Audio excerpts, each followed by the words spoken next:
Dan pemirsa, kasus pilot dan kopilot Batik Air yang tidur bersamaan hingga keluar rute tengah menjadi sorotan. Lantas seperti apa dampak dan ancaman bagi keselamatan angkutan udara yang diakibatkan pilot dan kopilot yang tidur pada saat mengudara? Kita akan membahasnya bersama Ketua Pusat Studi Air Power Indonesia, sekaligus mantan Ketua Tim Nasional Evaluasi Keselamatan dan Keamanan Transportasi, Bapak Cepi Hakim. Pak Cepi, selamat pagi. Apa kabar Pak Cepi? Selamat pagi, kabar baik. Terima kasih Salam sudah sehat. bergabung dengan Selamat Pagi Indonesia. Salam sehat juga Pak Cepi. Kita fokus kepada permasalahan tidurnya pilot dan kopilot ini terlebih dahulu Pak Cepi. Seperti apa seharusnya aturan beristirahat atau tidur pada saat mengudara kepada pilot dan kopilot ini? Oke, jadi secara umum ya semua aturan-aturan yang diberlakukan itu sudah dapat menjamin keselamatan penerbangan. Jadi apabila terjadi seperti kemarin itu, maka dipastikan ada aturan, prosedur, atau regulasi yang diabaikan. Ya, itu pasti. Itu sebab maka KNKT harus menyelidiki apa yang menjadi penyebab kejadian seperti itu. Nah, kalau penerbangan 3 atau 4 jam, ya, saya pikir itu tidak lazim ya pilot tidur gitu. Kalau tertidur ya mungkin tidur ayam gitu. Tapi kalau penerbangan yang di bawah 4 jam itu tidak lazim, ya, jarang ya pilot terus tidur gantian, itu jarang sekali. Karena kesibukan di kokpit dan juga banyak komunikasi yang harus dilaksanakan itu sangat menyita waktu. Dan walaupun pesawat dalam moda automatic pilot, dan itu pekerjaan pilot dan co-pilot untuk memonitor apakah benar di on track, bagaimana weather di depan dan lain sebagainya. Kalau penerbangan long haul itu justru disediakan tempat tidur, itu disediakan tempat tidur. Karena pada umumnya seorang pilot itu ada ketentuannya lebih kurang dalam 24 jam dia hanya boleh terbang 7 atau 8 jam. Jadi kalau penerbangan di atas itu maka dipastikan set krunya pasti dua co-pilot, 2 captain pilot atau salah satu atau 1,5 set istilahnya, terserah. Tetapi memang itu memberikan kesempatan bagi pilot untuk istirahat setelah dia melewati jam kerjanya antara 7 atau 8 jam. Jadi justru disediakan tempat tidur. Ada yang kata tidak disediakan tempat tidur atau rest bank, itu ada 1 seat yang dialokasikan untuk kokpit kru beristirahat. Oke, jadi kalau untuk di kokpit sendiri, karena menurut peraturan dari ICAO tadi Pak Cepi juga sempat menyebutkan ya hanya penerbangan long haul atau jarak jauh yang ada rest cabinnya. Jadi kalau di kokpit sendiri untuk penerbangan jarak pendek apakah memang dibolehkan Pak Cepi? Ya, nah ini kalau boleh atau nggak boleh itu relatif ya, itu tergantung koordinasi antar pilot dan co-pilot. Ada cockpit resource management namanya, jadi cara bekerja sama dalam satu flight, biasanya captain pilot itu membriefing krunya.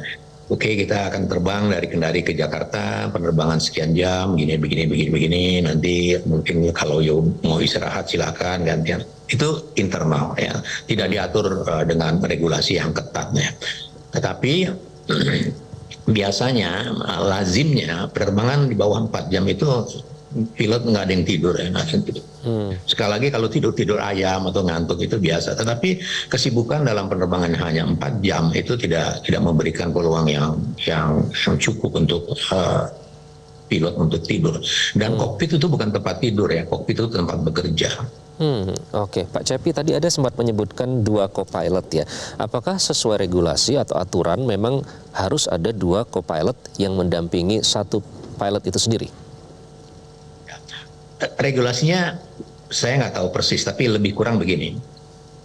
Pilot itu dalam 24 jam dia hanya boleh terbang 7 atau 8 jam. Ya, persisnya nanti bisa dilihat, tapi sekitar itulah. Jadi untuk penerbangan di atas 7 atau 8 jam, maka regulasinya berbunyi itu harus 2 set kru.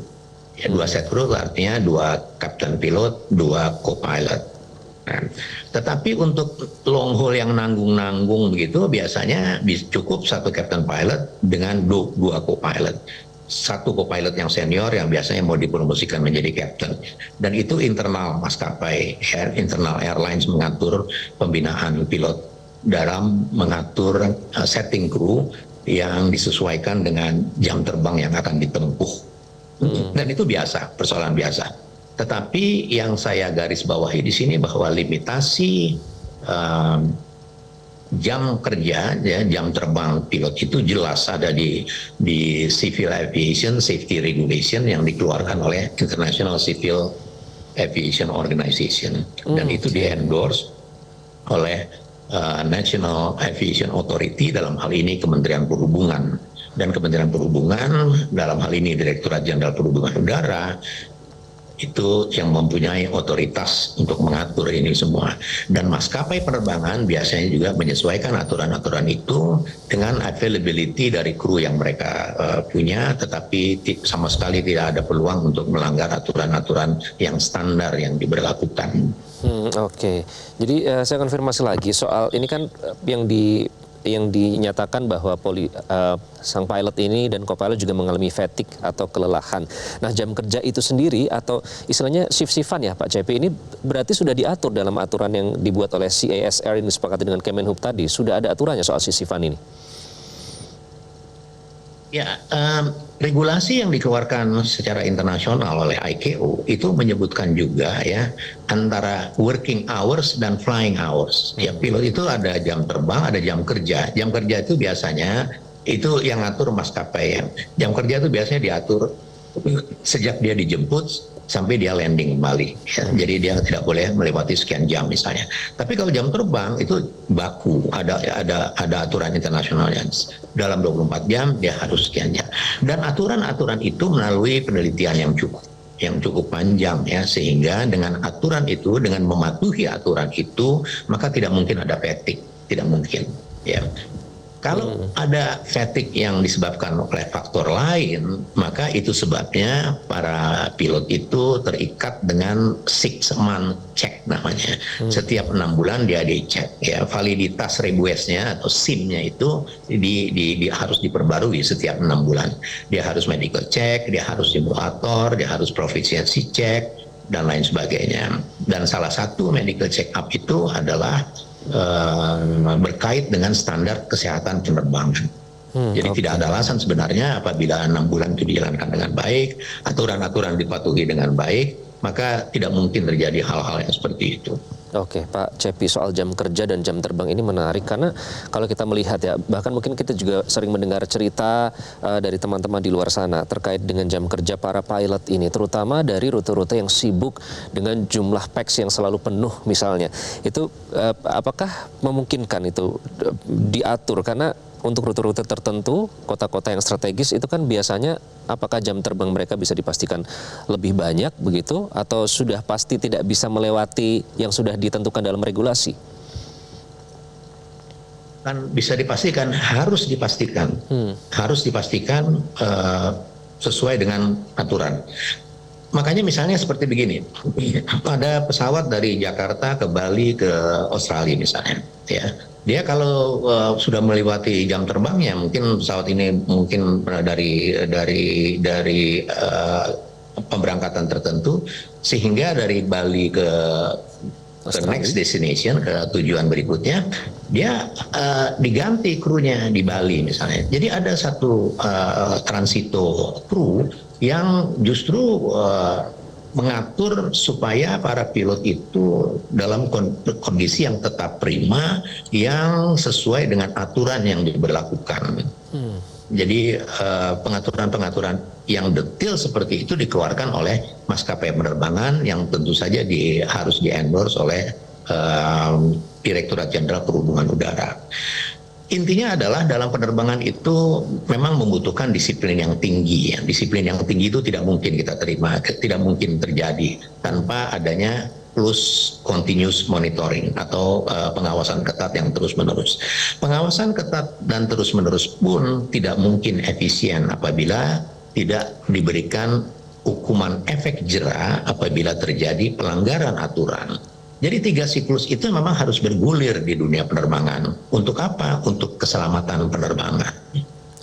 Oke, hukuman yang ada saat ini bagaimana Pak? Anda melihat tidak boleh terbang sementara, kemudian diberikan peringatan, apakah itu sudah cukup memberikan efek jerah seperti yang Anda sebutkan tadi? Ya, hukuman itu satu hal ya, satu hal. Hukuman itu satu hal. Maskapai atau Direktorat Jenderal Perhubungan Udara, dia punya aturan sendiri, dia punya pedoman sendiri bagaimana menghukum. Tetapi yang paling penting di sini adalah investigasi penyebab insiden itu yang paling penting yang harus dilakukan oleh KNKT, sehingga semua yang menjadi hasil dari penyelidikan itu akan digunakan atau bertujuan agar kecelakaan atau insiden yang serupa tidak terulang kembali. Itu sebabnya maka misalnya sekarang ini kita belum mendengar ya final report dari KNKT, tetapi sudah ada preliminary report dari KNKT yang mengatakan bahwa sebelum terbang pun sang pilot sudah mengatakan bahwa dia ngantuk, dia capek, dia kurang tidur dan sebagainya. Ini aja sudah satu pelanggaran sebenarnya. Karena aturan yang sangat basic ya, aturan yang sangat mendasar sejak seorang pilot berada dalam status student pilot di flying school itu sudah ada. Kalau dia tidak fit, dia tidak boleh terbang. Okay. Itu namanya airmanship ya. Kalau kita tidak fit ya, kita tidak boleh terbang karena itu membahayakan tidak hanya dirinya sendiri, membahayakan orang lain. Itu sudah satu step yang menjelaskan kenapa itu terjadi. Tetapi KNKT tidak akan berhenti di situ. Dia harus meneliti lebih jauh. Kenapa dia kurang tidur misalnya? Ya, mungkin jam terbangnya udah dalam 1 bulan udah lewat sekian misalnya. Kita nggak tahu ya, itu KNKT tugasnya. KNKT tugasnya tidak mencari-cari kesalahan, tetapi dia mencari penyebab terjadinya kecelakaan, sehingga kecelakaan yang serupa tidak terulang kembali. Okay. Itu sebabnya penelitian KNKT itu detail ya. Oke. Baik Pak, soal airmanship berarti alasan bahwa mengurus anak kembar, pindahan rumah, itu kalau dari segi airmanship seharusnya itu sudah bisa dikatakan sebelumnya sehingga tidak layak terbang. Ya, kalau kita berbicara tentang profesi, ya, kita harus berlandaskan apa yang sering kita dengar sebagai profesionalitas. Ya. Profesionalitas itu tidak mengenal keluarga saya begini, keluarga saya begitu. Enggak. Kalau Anda bekerja sebagai pilot, Anda harus bekerja sebagai pilot sesuai dengan persyaratan-persyaratan dan aturan-aturan yang berlaku. Jadi tidak bisa mengangkat masalah-masalah di luar itu. Itu namanya profesional. Ya. Dan sekali lagi, disiplin yang tinggi itu memang merupakan tuntutan dalam dunia penerbangan. Nggak ada excuse ya. Itu hitam putih. Jadi dia harus menaati itu. Dan di maskapai penerbangan pun aturan juga harus jelas dan dengan disiplin yang tinggi, dengan pengawasan yang ketat. Nah, persoalan sanksi ya tentunya mereka mempunyai pertimbangan-pertimbangan sendiri. Baik Pak Cepi, terakhir ini kan mau Lebaran Pak, diprediksi jumlah penumpang ini akan naik bahkan hingga sampai 4,4 juta penumpang. Apa evaluasi yang harus dilakukan dan diterapkan oleh maskapai, baik LCC maupun full flight service? Ya, kejadian ini sebenarnya merupakan warning system ya, ini early warning ya, hati-hati. Dan saya juga melihat bahwa setelah beberapa waktu selesai COVID, itu memang kesibukan atau penerbangan itu sangat pesat ya, melesat. Kita juga pernah dengar berita bahwa Soekarno-Hatta itu adalah merupakan bandara yang cukup tinggi kenaikan kesibukan take off landing setelah COVID. Yang sudah hampir menyamai sebelum COVID. Jadi bisa dibayangkan bahwa akselerasi yang begitu tinggi memang menuntut kesiapan yang tinggi juga dari maskapai penerbangan. Karena ini market ya, jadi mereka harus menyiapkan diri. Nah, dengan insiden ini sebenarnya kita diingatkan semua, hati-hati, apalagi sekarang udah mau mudik dan lain sebagainya. Jadi kita jangan berkonsentrasi hanya kepada market, hanya kepada bisnis, hanya kepada profit, tetapi kita harus juga melihat aturan-aturan dan regulasi yang berlaku untuk keselamatan kita semua. Pak Cepi, terima kasih sudah bergabung dengan Selamat Pagi Indonesia. Jelajahi cara baru mendapatkan informasi. Download Metro TV Extend sekarang.